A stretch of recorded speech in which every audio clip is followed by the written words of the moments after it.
So hello everyone, welcome to this channel Pencil Icon. So if you are new to this channel, you can subscribe this channel. So आज के हमारे इस video में हम पढ़ने वाले हैं TS inter second year commerce के मोस्ट इम्पॉर्टेंट वाले शॉर्ट क्वेश्चन एंड आंसर्स जो आपके एग्जाम में 5 मार्क्स के लिए आने वाले हैं। एंड ये हमारा पार्ट 2 वाला वीडियो है। सो ऑलरेडी हमारे पार्ट 1 वाले वीडियो में मैंने बहुत सारे क्वेश्चन एंड आंसर्स को कवर किया था। अगर आप एक रिवीजन वीडियो ढूंढ रहे हैं TS inter second year commerce के शॉर्ट आंसर्स के लिए, तो ये वीडियो आपके लिए है। एंड अगर आपने अभी तक कोई भी चीज़ नहीं पढ़ाई की हो एंड अगर आप डर रहे हो अपने एग्ज़ाम से, तो ये वीडियो सबसे ईजी है और सबसे अंडरस्टैंडेबल होने वाला है। आप इस वीडियो को एंड तक देख सकते हैं। एंड इसके अंदर हम बहुत सारे टॉपिक्स को कवर करने वाले हैं। आप इस वीडियो को बिना स्किप करे एंड तक देखिए। Let's begin the video. हमारे प्रीवियस वीडियो में हमने बहुत सारे टॉपिक्स को कवर किया था एंड ये 10 क्वेश्चन आंसर्स को हमने हमारे प्रीवियस वीडियो में समझा था। तो मैं उसका लिंक आप लोगों को डिस्क्रिप्शन में दे दूँगी। इसके अंदर हम देख सकते हैं बहुत सारे आंसर्स थे, जैसे कि primary market and secondary market differences, what do you mean by bulls and bears, define insurance, explain its secondary features, write the features of insurance, what are the characteristics of entrepreneurs, what are the functions of entrepreneurs. 7th, explain the special provisions enacted by the Telangana state for MSMEs. 8th, how the special support is extended by the government of Telangana for SC and ST entrepreneurs in our state. ये भी सारे important questions हैं and ये एक brief summary थी मेरे previous video की जो पार्ट 1 है। आप उसको भी जाकर चेकआउट कर सकते हैं। In our today's video we are going to learn the following topics. आज की हमारे इस वीडियो में हम ये सभी क्वेश्चंस को अच्छे से समझने वाले हैं एंड ये आपके एग्जाम में कंपल्सरी आएंगी। First question is distinguish between unity of command and unity of direction.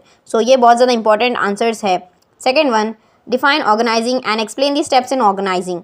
Third, explain the principles of directing. Fourth, what is SEBI and what are its functions and powers. Fifth, what is the procedure of listing of securities. Sixth, explain the objectives of SEZ. Explain the advantages of SEZ.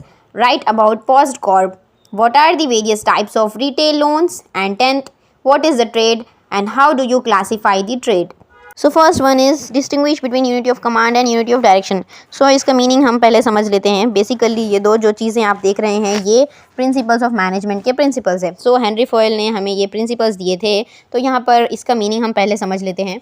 Unity of command में ये कहा गया है कि जो subordinate होता है यानी कि जो एम्प्लॉय होता है उसको एक से ज़्यादा सुपीरियर की बात नहीं सुननी चाहिए। यानी कि जब एक एम्प्लॉय होगा उसको जब पता होगा कि उसका सिर्फ एक ही सबॉर्डिनेट, एक ही सुपीरियर है, एक ही बॉस है, तो वो काम को अच्छे से करेगा। लेकिन अगर उसे 2 लोगों की बात सुननी पड़े, 2 बॉसेस की बात सुननी पड़े, तो वो कंफ्यूज हो जाएगा कि उसे किसकी ऑर्डर लेनी चाहिए एंड किसके हिसाब से काम करना चाहिए, जिसकी वजह से वहाँ पर जो 2 सुपीरियर्स होंगे उन दोनों के बीच में कॉन्फ्लिक्ट्स होंगे कि वो लोग अपने अपने तरीके से काम को करवाने की कोशिश करेंगे एंड उसकी वजह से जो है सुपीरियर की लड़ाइयों की वजह से जो है सबॉर्डिनेट काम अच्छे से बिल्कुल भी नहीं कर पाएगा। ये यूनिटी ऑफ कमांड कहता है। लेकिन जो यूनिटी ऑफ डायरेक्शन है, इस प्रिंसिपल के हिसाब से जो सारे मेंबर्स है ऑर्गेनाइजेशन के, उन सभी के मेंबर्स के जो एफर्ट्स है वो सभी के एक ही कॉमन गोल की तरफ डायरेक्टेड होने चाहिए। यानी कि जहाँ पर एक तरह का गोल होना चाहिए एंड जब एक ऑर्गेनाइजेशन होगा तो सभी लोगों को मिलकर सिर्फ एक ही गोल को अचीव करने के लिए काम करना होगा। बिकॉज अगर सब लोगों के अपने अपने अलग अलग गोल्स होंगे, अगर उन सब का एक कॉमन गोल नहीं होगा तो जिसकी वजह से बहुत सारे कॉन्फ्लिक्ट्स आ सकते हैं एंड जिसकी वजह से ऑर्गेनाइजेशन जो है वो बिल्कुल भी अच्छे से वर्क एंड परफॉर्म नहीं करेगा। इसके कुछ एम्स है, जैसे कि जो यूनिटी ऑफ कमांड है वो डुअल सबॉर्डिनेशन को प्रिवेंट करता है। यानी कि एक इंसान को एक से ज़्यादा बॉस की ऑर्डर को नहीं लेना है। सेकेंड, जो यूनिटी ऑफ डायरेक्शन है वो प्रिवेंट करता है ओवरलैपिंग ऑफ एक्टिविटीज़। यानी कि जब सभी लोगों का एक ही तरह का गोल होगा तो वो सभी लोग मिलकर अच्छे से काम करेंगे और उसके अंदर कोई भी ओवरलैपिंग ऑफ एक्टिविटीज़ नहीं होंगी। Third, implications. ये जो यूनिटी ऑफ कमांड है वो सिर्फ एक इंडिविजुअल एम्प्लॉय को अफेक्ट करता है, लेकिन जो यूनिटी ऑफ डायरेक्शन है वो सारे एंटायर ऑर्गेनाइजेशन पर अफेक्ट करता है। एंड यूनिटी ऑफ कमांड की कुछ नीड है, जैसे कि इसकी ज़रूरत है बिकॉज इससे हम फिक्स कर सकते हैं responsibility of each person in the organisation. यानी कि जब हर इंसान को पता होगा कि उसको किस इंसान से ऑर्डर्स लेने हैं एंड किस तरह से उसको अपना काम करना है, तो वर्क अच्छे से होगा एंड ऑर्गेनाइजेशन भी अच्छे से परफॉर्म करेगी। यूनिटी ऑफ डायरेक्शन में इसकी ज़रूरत बहुत ज़्यादा है इस प्रिंसिपल की, बिकॉज इसकी मदद से जो है साउंड ऑर्गेनाइजेशन ऑफ एक्टिविटीज़ हो सकती हैं, यानी कि हर एक्टिविटी अच्छे से परफॉर्म की जा सकती है, बिकॉज सब लोगों को अपना एक कॉमन गोल पता होगा। आउटकम, जो यूनिटी ऑफ कमांड है उसका एक आउटकम होता है, जैसे कि इससे हम इफेक्टिव फंक्शनिंग ऑफ सबऑर्डिनेट्स कर सकते हैं। एंड जो यूनिटी ऑफ डायरेक्शन है, इस प्रिंसिपल की मदद से जो एम्प्लॉयज़ का वर्क है उसके अंदर कोऑर्डिनेशन आता है। ये एक मैनेजमेंट का इंपॉर्टेंट फंक्शन है। ऑर्गेनाइजिंग मतलब जब हम पहले प्लान्स बनाते हैं, उसके बाद हम ऑब्जेक्टिव्स को डिसाइड करते हैं, तो इसके बाद जो है ऑर्गेनाइजिंग का स्टेप आता है। ऑर्गेनाइजिंग मतलब हम जो है बहुत सारी चीज़ों को गैदर करते हैं, जो बहुत सारे रिसोर्सेज होते हैं उनको गैदर करते हैं, जिसकी मदद से हम जो है ऑर्गेनाइजेशन के गोल्स को अचीव करने की कोशिश करते हैं।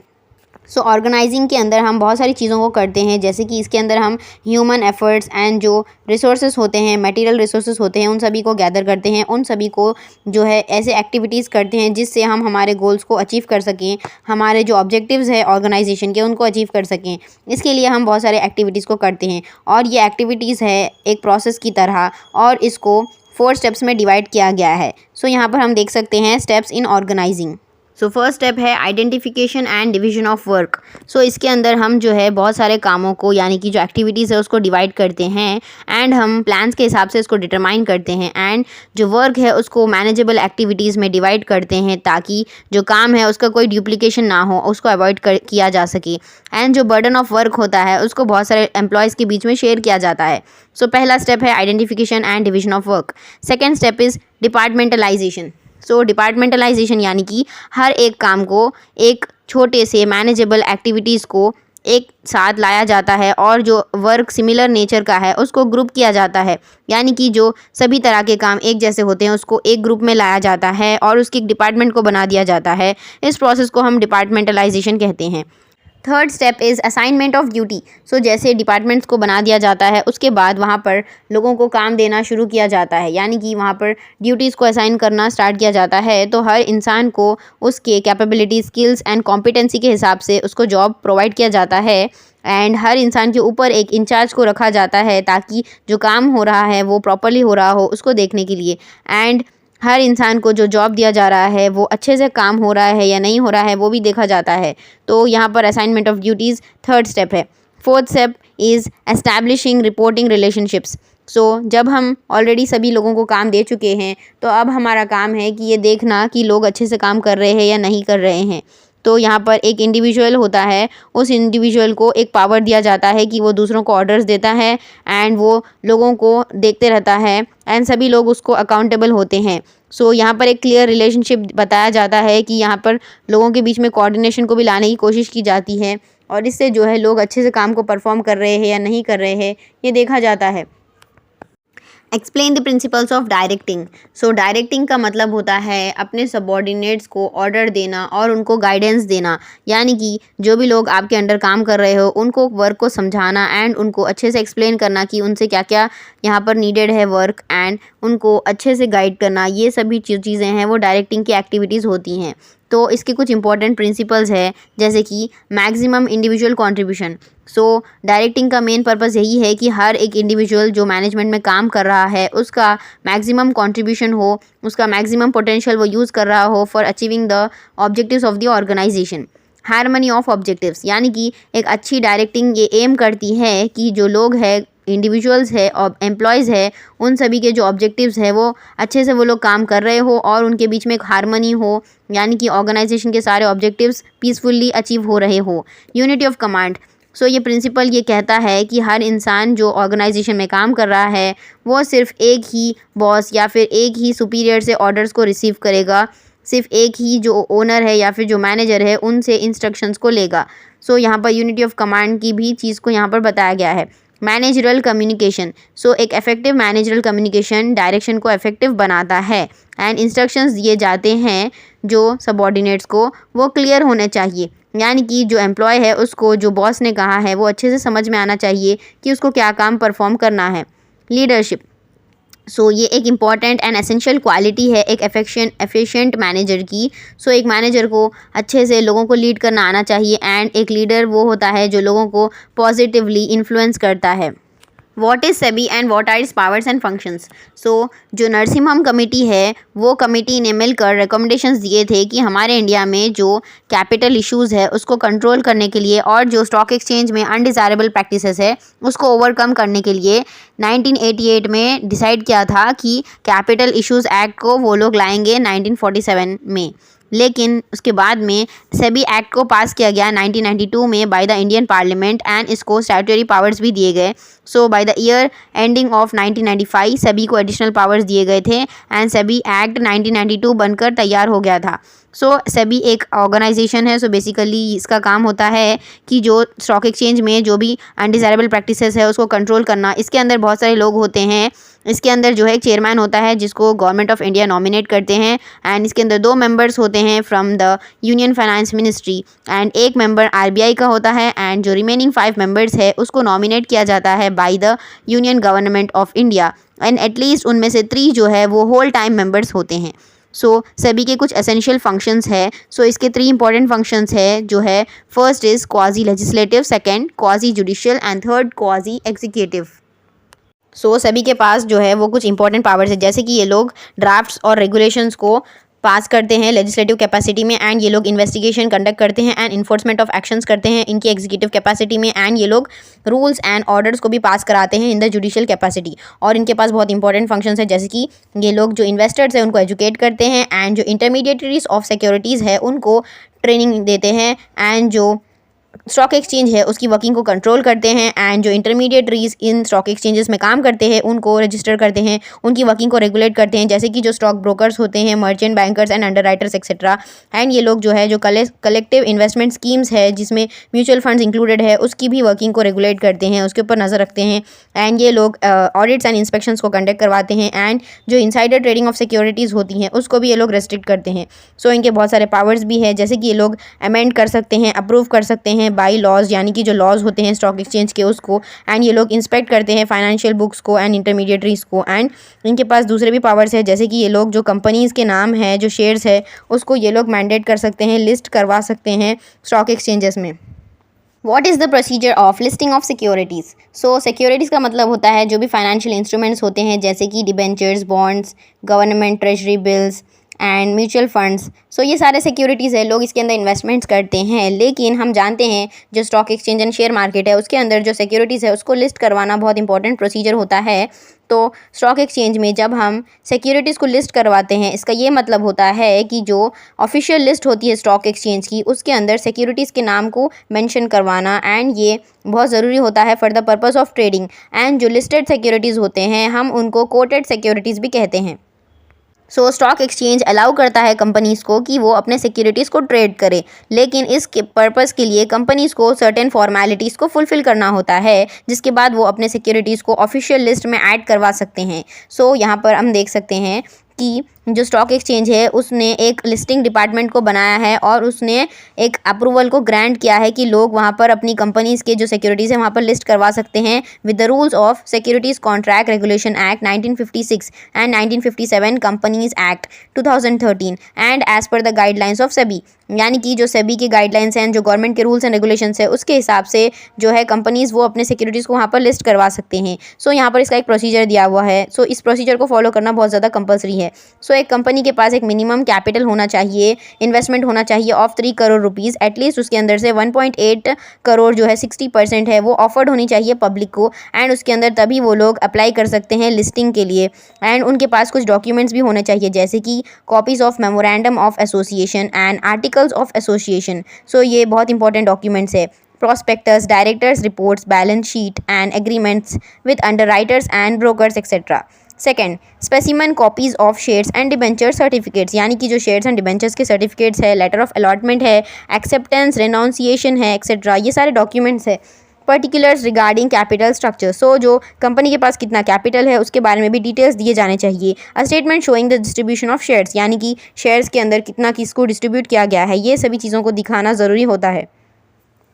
Particulars of dividends and bonus, यानी कि जो भी 10 ईयर्स के अंदर कंपनी ने बोनस या फिर डिविडेंड पे किए हैं अपने शेयर होल्डर्स को या मेंबर्स को, तो उसके डॉक्यूमेंट्स के डिटेल्स भी होना बहुत ज़्यादा ज़रूरी है। पर्टिकुलर्स ऑफ शेयर्स और debentures for which permission to deal is applied, यानी कि जिसके लिए परमिशन दी गई है by the government for shares and debentures, उसके documents. And brief report of companies activities, यानी कि कंपनी ने जब से शुरुआत की थी तब से उसने क्या क्या एक्टिविटीज़ की है उसकी रिपोर्ट। एंड लिस्टिंग अग्रीमेंट, जो स्टार्टिंग में की जाती है विद द एनुअल लिस्टिंग फ़ी। लेकिन अगर एक न्यू कंपनी स्टार्ट हो रही है और अगर उसके पास कुछ डॉक्यूमेंट्स नहीं हैं अवेलेबल, तो फिर भी वो उसके लिए एक ऑब्जेक्शन नहीं होगा, वो फिर भी अपने शेयर्स को एंड सिक्योरिटीज़ को लिस्ट करवा सकती है। सो सेंट्रल लिस्टिंग अथॉरिटी एक अथॉरिटी है, इसको सेटअप किया गया था in the year 2003 by SEBI, और ये एक सेल्फ रेगुलेटरी ऑर्गेनाइजेशन है। इसने एस्टैब्लिश किया था कि जो स्टॉक एक्सचेंजेस है इंडिया के, उसके अंदर जो सारे सिक्योरिटीज़ की लिस्टिंग है उसमें एक यूनिफॉर्म एंड स्टैंडर्ड प्रैक्टिसेस को कंटिन्यू किया जाना चाहिए। Explain the objectives of SEZs।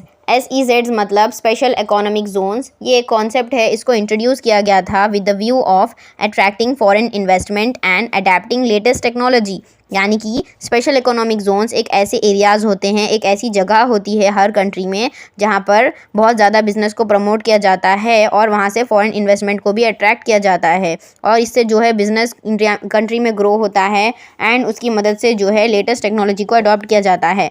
सो जो लॉज एंड इंसेंटिव्स है उस जगह के, उस एरिया के, वो कुछ अच्छे होते हैं, यानी कि वहाँ पर लोगों के बिज़नेस को करना आसान बनाया जाता है और हर स्टेट वहाँ पर लॉज को बनाती रहती है और चेंज करती रहती है फ्रॉम टाइम टू टाइम। सो जो SEZs है उसके फॉलोइंग ऑब्जेक्टिव्स होते हैं, जैसे कि generation of additional economic activity, यानी कि इकोनॉमिक एक्टिविटी को वहाँ पर बढ़ाना और इकोनॉमी को जनरेट करने की कोशिश करना। Promotion of exports of goods and services, यानी कि जितने ज़्यादा हम एक्सपोर्ट्स करेंगे उतना कंट्री का डेवलपमेंट होगा। And promotion of investment from domestic and foreign sources, यानी कि लोगों से, जो इंडिया के बाहर के लोग हैं, उन कंट्रीज से इन्वेस्टमेंट को लेने की कोशिश करना और उससे बिजनेसेस को ग्रो करना। Creation of employment opportunities, development of infrastructure facilities. So जो एग्जिम पॉलिसी थी 2000 की, उसमें बताया गया था कि जो SEZ यूनिट्स है वो अच्छे से अपने इंपोर्ट कर सकेंगी कैपिटल गुड्स को एंड रॉ मटेरियल्स को विदाउट एनी ड्यूटी, यानी कि जब भी गुड्स इंडिया के बाहर जाते हैं तो उनके ऊपर duties and customs and taxes लगते हैं, लेकिन इस पॉलिसी के अंडर उनके ड्यूटीज़ एंड टैक्सेस को हटा दिया गया, फ्री कर दिया गया। इससे हम एक्सपोर्ट्स को ज़्यादा से ज़्यादा कर पाएंगे। SEZ यूनिट्स को जो है डिमांड में रहना चाहिए in foreign territory for the purpose of trade operations and tariffs, यानी कि जो ट्रेड ऑपरेशंस होते हैं, यानी कि जब हम इंटरनेशनल ट्रेड करते हैं तो वहाँ पर जो रूल्स एंड रेगुलेशंस है वो स्ट्रिक्ट होते हैं, जो कुछ गुड्स को यहाँ से वहाँ जाने के लिए मुश्किल होती है, लेकिन ये एग्जिम पॉलिसी ने इन सभी चीज़ों को आसान कराया था। Explain the advantages of SEZs। So SEZ special economic zones है और इनके बहुत ज़्यादा एडवांटेजेस है, बिकॉज इसकी मदद से हमारी कंट्री में एम्प्लॉयमेंट जनरेशन होता है। SEZs को हम हाईली इफेक्टिव टूल्स की तरह मानते हैं for job creation. Economic development होता है, SEZs को हम इस तरह से मानते हैं कि ये इंजन्स है for the economic development. Growth of labour intensive manufacturing industry. So इसका ये मतलब है कि जब SEZs एस्टैब्लिश होंगे कंट्री में, तो कंट्री में फास्ट ग्रोथ होगा लेबर इंटेंसिव मैन्युफैक्चरिंग का, यानी कि लेबर्स को काम मिलेगा एंड सभी लेबर्स को जॉब मिलने की वजह से लेबर इंटेंसिव टेक्निक्स को यूज़ करके मैन्युफैक्चरिंग एंड जो सर्विसेज इंडस्ट्रीज़ होती है कंट्री में, उसमें डेवलपमेंट होगा। बैलेंस रीजनल डेवलपमेंट, यानी कि जब SEZs होंगी कंट्री में तो इसकी मदद से जो है सभी लोगों के पास डेवलपमेंट होगा एंड जो रूरल एरियाज़ है वो डेवलप होकर अर्बन एरियाज़ जैसे बनेंगे और हम उससे अचीव कर सकेंगे बैलेंस रीजनल डेवलपमेंट को। कैपेसिटी बिल्डिंग, जो SEZs है वो एक इम्पॉर्टेंट है चीज़ for stronger capacity building. Export performance, यानी कि जब हम कंट्री में SEZs को बनाएंगे तब उससे हम जो है एक्सपोर्ट परफॉर्मेंस को इंक्रीज़ कर सकेंगे एंड हम जो है बहुत सारी चीज़ों को बाहर भेज सकेंगे और उससे प्रॉफिट्स कमा सकेंगे। एंड ये रिज़ल्ट करेगा कि हमारे जो ट्रेड बैरियर्स है एंड जो टैरिफ्स है वो अगर हट जाएंगे और अगर कॉर्पोरेट टैक्स सिस्टम हट जाएगा तब हमारी कंट्री में एक्सपोर्ट परफॉर्मेंस भी बेटर हो सकेगा। सो इस स्पेशल इकोनॉमिक जोन्स को बनाने के लिए गवर्नमेंट ने इस सेज एक्ट 2005 को पास किया था, जिसके अंदर उन्होंने बहुत सारी चीज़ों को अच्छे से और आसान बनाया था ट्रेड एंड प्रैक्टिसेस के लिए। What is POSDCORB, what are its limitations and uses. So 1937 में Luther Gulick and L Urwick नाम के दो लोगों ने मिलकर 7 मेजर एक्टिविटीज़ को किया था एंड इसको ड्यूटीज़ बना दी थी चीफ एग्जीक्यूटिव ऑफिसर की। तो गुलिक ने अपने वर्ड्स में कहा था कि जो POSD CORB है इसके 7 एलिमेंट्स है। देखो, सो हम इसको जानते हैं कि planning, organising, staffing, directing, coordinating, reporting, budgeting, ये सारे फंक्शंस है मैनेजमेंट में। सो ये पॉज्ड कॉर्प के एसेंशियल एलिमेंट्स हैं। सो इसके अंदर प्लानिंग एक ऐसा स्टेप है जो फर्स्ट स्टेप होता है मैनेजमेंट का। इसके अंदर हम ये देखते हैं कि हमें फ्यूचर में क्या करना है और हम सभी चीज़ों को ब्रॉड आउटलाइन में देख लेते हैं और सोच लेते हैं कि हमें क्या अचीव करना है एंड एंटरप्राइज के अंदर हमें क्या एकम्प्लिश करना है आने वाले फ्यूचर में।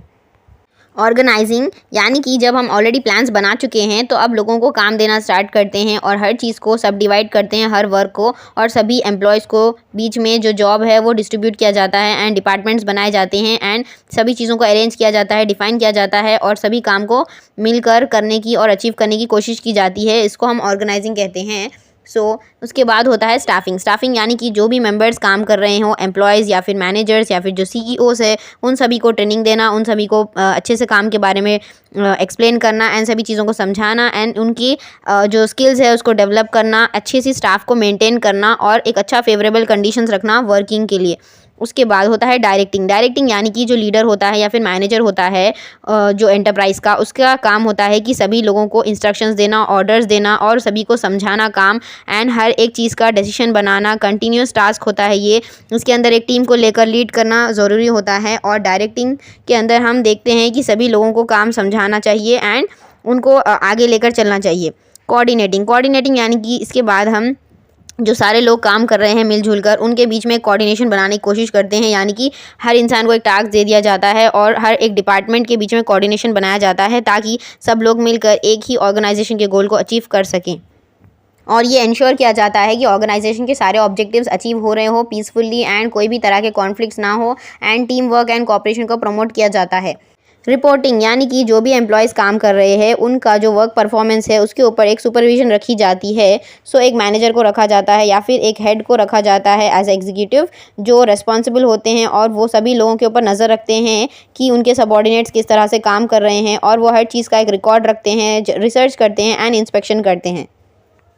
बजटिंग ये भी एक एसेंशियल फंक्शन है मैनेजमेंट का। जब भी एक बिज़नेस स्टार्ट किया जाता है तब हम सभी चीज़ों को प्लान करते हैं रिगार्डिंग फाइनेंसेस, यानी कि कितना किस में खर्च आने वाला है, कितना हम अर्न करेंगे एंड कितना हमारा बजट होगा। अकाउंटिंग का ये बहुत इंपॉर्टेंट प्रोसेस है एंड इसके अंदर हम सभी इनकम्स एंड एक्सपेंडिचर्स को डिसाइड करते हैं कि हमारे बिज़नेस में हमें क्या क्या खर्च करना है एंड किस तरह से हमें स्पेंड करना है ताकि हम हमारा ऑप्टिमम यूटिलाइजेशन कर सकें रिसोर्सेज का एंड हमारा आउटकम प्रॉफिटेबल हो।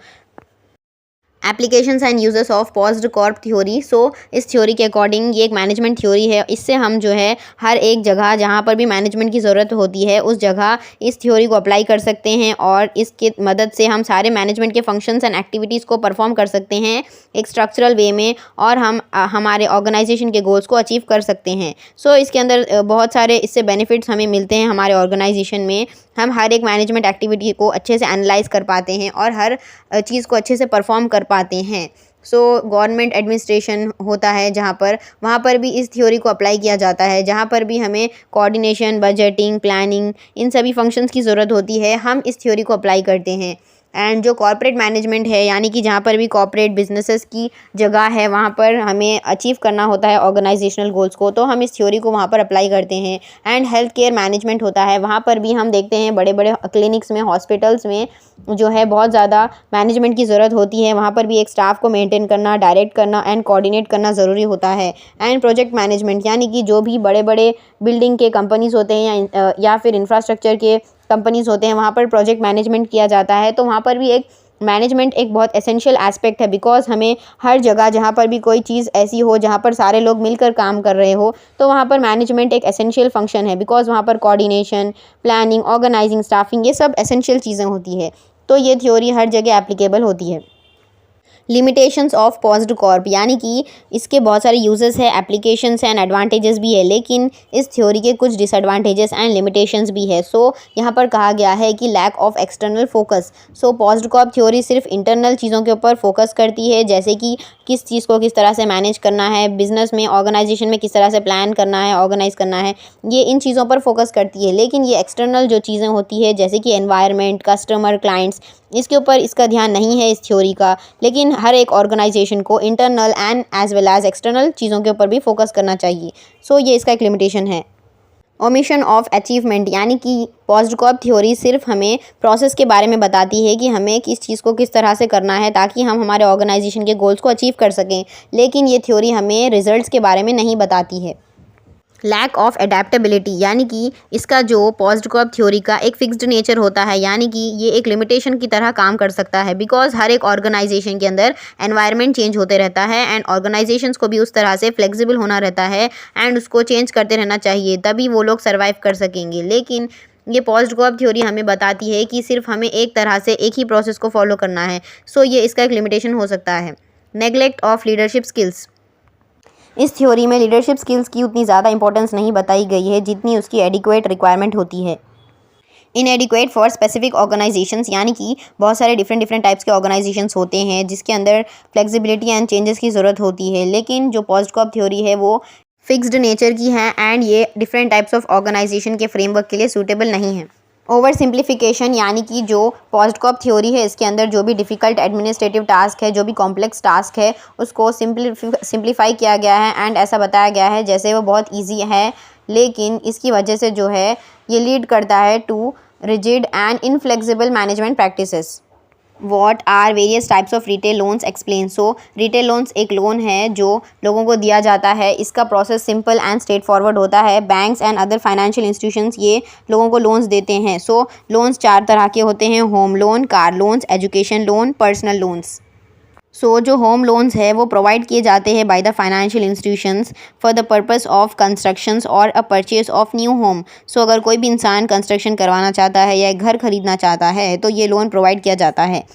कार लोन और व्हीकल लोन्स ये एक फैसिलिटी है, ये प्रोवाइड की जाती है by the banks to the customers ताकि वो जो कार की वैल्यू है उसको इंस्टॉलमेंट्स में पे कर सकें। यानी कि अगर एक इंसान कार लेना चाहता हो और वो फुल वैल्यू जो है, फुल अमाउंट जो है वो एक साथ पे नहीं कर पाता हो, तो यहाँ पर बैंक ये फैसिलिटी देती है कि वो कस्टमर कार को घर ले जा सकता है, लेकिन वो कार की जो वैल्यू है, प्राइस है, उसको एक लॉन्गर पीरियड ऑफ टाइम तक इंस्टॉलमेंट्स के बेसिस में पे करता है अमाउंट्स को। सो ये लोन के लिए एक इंसान की मिनिमम एज 21 ईयर्स होनी चाहिए एंड उस इंसान के पास एक जॉब होनी चाहिए एज ए सिक्योरिटी एंड उस इंसान के पास at least 2.5 lakh as a annual income होनी चाहिए। और अगर कस्टमर वो इंस्टॉलमेंट्स को पे नहीं कर पाता है तो बैंक जो है वो उस व्हीकल को फिर से रिपोजेस कर लेगा, वापस लेकर चले जाएगा। एजुकेशन लोन, ये लोन स्टूडेंट्स के लिए होता है जो स्टूडेंट्स आगे की पढ़ाई करना चाहते हो, हायर एजुकेशन करना चाहते हो इंडिया या फिर अब्रॉड में, लेकिन अगर उनके पास कैश नहीं है तो ये लोन्स दिए जाते हैं ताकि वो स्टूडेंट्स हायर एजुकेशन कर सके, जैसे कि ग्रेजुएशन, पोस्ट ग्रेजुएशन या फिर कोई प्रोफेशनल कोर्स। तो ये लोन जो है वो 10 लाख तक दिया जाता है अगर वो स्टूडेंट इंडिया में पढ़ना चाहता हो, या अगर वो स्टूडेंट बाहर पढ़ना चाहता हो तो उसको 25 लाख रुपीज़ भी दिया जाता है। पर्सनल लोन्स, ये लोन दिए जाते हैं by the banks to the person to meet his personal needs, यानी कि अगर कोई भी इंसान के पर्सनल खर्चे हैं जैसे कि the purpose of house of repairs या फिर रेनोवेशंस करवाने हो या फिर कोई भी वेडिंग हो, तो ये पर्सनल लोन्स दिए जाते हैं और इसका जो रीपेमेंट पीरियड है वो 1 ईयर से लेकर 3 ईयर्स तक होता है। What is trade and how do you classify trade. So basically trade का मतलब होता है exchange of goods and services for money, and trade 2 तरह के होते हैं: internal domestic trade and external international trade. So internal trade उसको कहा जाता है जो कंट्री के बॉर्डर्स के अंदर होता है, एंड जो एक्सटर्नल ट्रेड है वो होता है आउटसाइड द कंट्री, यानी कि exchange of goods and services between the other countries. Internal domestic trade को हम 2 तरह के ट्रेड्स में क्लासीफाई कर सकते हैं: wholesale trade business and retail trade business. So wholesale trade एक ऐसा ट्रेड है जिसके अंदर जो बिजनेसमैन होते हैं वो गुड्स को सेल करते हैं in the bulk quantity, and वो लोग रिटेलर्स को गुड्स देते हैं या फिर सर्विसेज देते हैं। एंड जो रिटेल ट्रेड होता है वो बिजनेसमैन गुड्स को डायरेक्टली सेल करते हैं कंज्यूमर्स को in small quantities.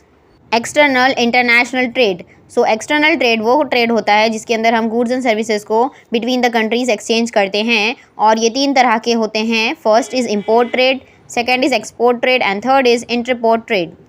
Import trade यानी कि दूसरे कंट्रीज से गुड्स को परचेज़ करना, एक्सपोर्ट ट्रेड मतलब दूसरे कंट्रीज़ को अपने प्रोडक्ट्स को सेल करना, इंटरपोर्ट ट्रेड, इस ट्रेड में हम दूसरे कंट्रीज से गुड्स को इंपोर्ट करते हैं, उनको प्रोसेस करते हैं, फिर उसके बाद हम इन गुड्स को दूसरे कंट्रीज़ में एक्सपोर्ट करते हैं।